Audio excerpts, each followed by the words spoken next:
हमारे नुमाइंदा खुसूसी सिद्दीक साजिद हमारे साथ मौजूद हैं, उनसे हम जान लेते हैं। सिद्दीक बताइएगा, सदर मुमलिकत के ट्वीट के बाद अब मुख्तलिफ शख्सियात की जानिब से रद्द-ए-अमल भी सामने आ रहे हैं। क्या खबरें हैं आपके पास और क्या अब कहा जा रहा है इस बिल के हवाले से?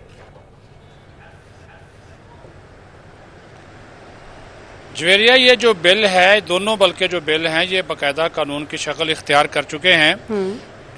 अतवार की और हफ्ता की छुट्टी थी, सरकारी छुट्टी थी। आज कौमी असम्बली सेक्रेटेरिएट भी खुला, सेनेट का सेक्रेटेरिएट भी खुला, जिनके ज़रिए ये बिल्स सदर ममलकत को भिजवाए गए थे। तो आज जब हमने वहाँ से चेक किया उनकी लेजिस्लेशन ब्रांच से कि आया सदर ममलकत की तरफ से कोई आपको डॉक्यूमेंट या ये बिल्स कोई मौसूल हुए हैं, तो डाक चेक की गई, पता चला दोनों बिल्स ना सेनेट को वसूल हुए ना ही कौमी असम्बली को मौसूल हुए, ताकि ये पता चल जाता कि सदर ने दस्तखत किए हैं या नहीं किए हैं। तो ये लेटेस्ट सिचुएशन में आपको बता रहा हूँ। इसका मतलब ये हुआ कि प्रेसिडेंट ने दोनों बिल अपने पास रखे और तयशुदा जो वक्त था 10 दिन का, उसके अंदर वापस नहीं भिजवाए। और उसका फिर होता ये है कि जब वो तयशुदा वक्त में वापस नहीं आते और कोई कमेंट भी सदर नहीं कर रहा उसके ऊपर, तो वो आज खुद कानून बन जाते हैं। तो दोनों ऐवानों का जो सेक्रेटेरिएट है उनका ये कहना है कि ये दोनों बिल कानून की शक्ल इख्तियार कर चुके हैं। अब इसके ऊपर जो एतराज़ है बेमानी है, क्योंकि कल इसके हवाले से शाम को बाकायदा जो गजट नोटिफिकेशन थे वो दोनों के अलग अलग जारी कर दिए गए थे और उनके ऊपर बाकायदा तारीख दर्ज है कि एक जो है वो 11 अगस्त को 10 दिन पूरे हुए और एक के जो थे वो 17 को वो पूरे हुए, 18 अगस्त को जो है वो बाकायदा गजट नोटिफिकेशन जारी कर दिए गए। दूसरा जो नुक्ता उन्होंने उठाया, जिसकी तरफ सदर का जो एतराज़ है वो बिल्कुल बनता भी नहीं है, कि सदर ये कह रहे हैं कि उनके अमले ने वापस नहीं भेजे या शायद सदर के दस्तखत कर दिए गए। कोई भी बिल जो होता है, अगर वो स्पीकर भिजवाए या चेयरमैन सेनेट भिजवाए, वो उनके अपने दस्तखतों से जाता है और सदर के दस्तखतों से, असल दस्तखतों से, कॉपी पेस्ट नहीं, नकल दस्तखत नहीं होते। हर बिल के ऊपर जब वो वापस आना है या सदर ने एतराज करना है तो उसके ऊपर अपने असल दस्तखत, जो कि अमूमन जिसके लिए वो हरा जो है वो पेन इस्तेमाल करते हैं, उसके जरिए वो उन्होंने वो दस्तखत करने होते हैं। तो वो भी उन्होंने कहा कि ये उनका जवाब जो है वो नहीं बनता। और एक और जो बात कि प्रेसिडेंट को कोई वीटो पावर नहीं है, पार्लियामेंट को वापस भिजवा देते, पार्लियामेंट फिर विद इन 10 डेज उसके ऊपर गौर करती और फिर दोबारा भिजवाती।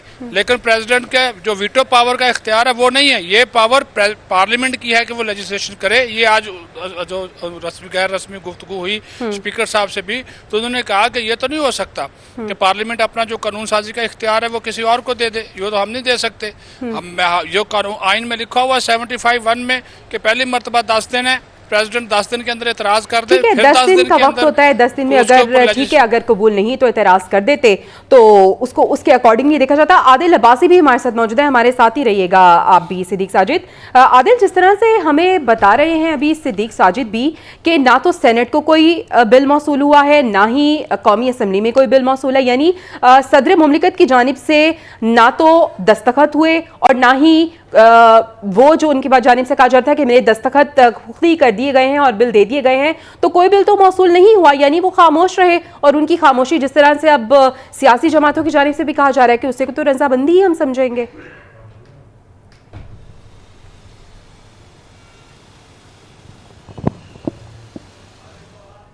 आदिल, आप तक आवाज आ रही है? ठीक है, से हम राब्ता करने की कोशिश करेंगे। सिद्दीक साजिद ही हमारे साथ मौजूद है। सिद्दीक साजिद, इससे पहले जो रहनुमा पीटीआई और माहिर कानून थे बैरिस्टर सैफ, उनकी जानिब से ये कहा जा रहा था कि कोई भी बिल जो है जब तक सदर मुमलिकत के दस्तखत नहीं होते वो बिल जो है वो मंजूर नहीं होता। और उसके साथ साथ उन्होंने कहा था कि अगर मुश्तरका पार्लिमानी मंजूरी के बाद जो है वो रद्द-ए-अमल सामने आना चाहिए था, तो अब तो कोई जवाब ही पैदा नहीं होता। इस नुक्ते पे भी हमने कौमी असम्बली की लेजिस्लेशन ब्रांच से, उनके जो सरबराह है उनसे बात की थी। अच्छा। उन्होंने कहा कि ये जरूरी नहीं है कि मुश्तरका इजलास में ही पास हो, दोनों हाउसेस का अलग अलग बिल पास होकर भी प्रेसिडेंट के पास चला जाए, तब भी 10 दिन के अंदर उसके ऊपर जो है वो सदर को दस्तखत करने हैं या 10 दिन के अंदर अंदर अपना कोई एतराज जो है वो जाहिर करके उन्होंने वापस भेजना है। इससे 3 दिन कबल चले जाएं, 3 दिन इन बिल्स के हवाले से सदर ने कोई फैसला नहीं किया, लेकिन 3 दिन पहले प्रेसिडेंट ने 13 बिल्स वापस भिजवाए हैं, अपने इतराजात के साथ वापस भिजवाए हैं, उसके ऊपर नोटिंग की है, ड्राफ्टिंग की है बाकायदा तौर पर, और हर शिक के ऊपर प्रेसिडेंट ने लिखा हुआ है, और अब असल दस्तखत के साथ ये 13 बिल प्रेसिडेंट ने वापस भिजवाए हैं। तो अगर वो वापस भिजवा सकते हैं, नोटिंग कर सकते हैं, तो इन 2 बिल्स के हवाले से भी प्रेसिडेंट का इतराज सामने आना चाहिए था। अभी तक वो तहरीरी एतराजात भी प्रेसिडेंट सामने नहीं लेकर आए। अगर प्रेसिडेंट साहब ये कह रहे हैं कि मैं इत्तेफाक नहीं करता, उसके बाकायदा ये ज़बानी तो नहीं है, ये हर चीज रिकॉर्ड का हिस्सा होती है, और ये जरूरी नहीं है, ये भी 75(1) में लिखा गया है।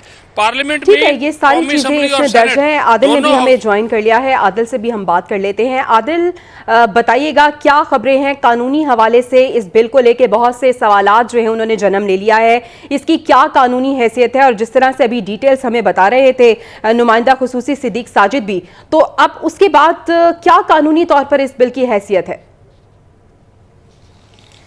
देखिए, ये ऑफिशियल सीक्रेट एक्ट जो अब कानून बन चुका है, उसके तहत पूरे पाकिस्तान में एक अदालत जो है वो बना दी गई है। इस एक्ट के तहत जो इस्लामाबाद में है, इंसदाद दहशतगर्दी अदालत के जज हैं जो अबुल हसनात जुल्करनैन, उनको इजाफी चार्ज दे दिया गया है। इस ऑफिशियल सीक्रेट एक्ट के तहत जो खुसूसी अदालत बनाई गई है उसका इजाफी चार्ज दिया गया है, और वो जो ऑफिशियल सीक्रेट एक्ट के तहत मुकदमात दर्ज किए जाएंगे, उनकी केसेस की समाअत करेंगे। आज जो ये खुसूसी अदालत बनाई गई, उसमें आज पहली समाअत हुई। पहला केस जो है शाह महमूद कुरैशी के खिलाफ दर्ज हुआ है FIA में, जो ये सीक्रेट एक्ट है इसके तहत ये मुकदमा दर्ज हुआ, उस पर आज समाअत हुई। इसी अदालत में खुसूसी अदालत जो बनाई गई, अबुल हसनात जुल्करनैन जो इंसदाद दहशतगर्दी अदालत के भी जज हैं, उनको इजाफी चार्ज था, उन्होंने इसकी समाअत की। शाह महमूद कुरैशी आज पेश हुए, और जो FIA है उसकी जानिब से जिस्मानी रिमांड की इस्तदा की गई थी, जो 13 रोजा जिस्मानी रिमांड की इस्तदा की गई थी, ताहम जो अदालत है उसने 4 रोजा जिस्मानी रिमांड जो है मंजूर किया। उसके बाद अदालत ने अब 4 रोज के लिए FIA के हवाले कर दिया है। तो ये सीक्रेट एक्ट के तहत जो अदालत बनी, उसमें आज पहली समाअत थी, जिसके बाद अब अबुल हसनात जुल्करनैन जो हैं वो इन केसेस की समाअत करेंगे। बाकायदा जो सीक्रेट एक्ट के तहत मुकदमात दर्ज किए जाएंगे। जी ठीक है, बहुत शुक्रिया आदिल, आप हमें इस हवाले से अपडेट कर रहे थे कि अदालत जो है वो कायम हो गई है, और इसके तहत जो है वो तमाम तर जो प्रोसीजर है उसका आगाज़ भी हो गया है। सिद्दीक साजिद भी हमारे, आप दोनों का बहुत शुक्रिया।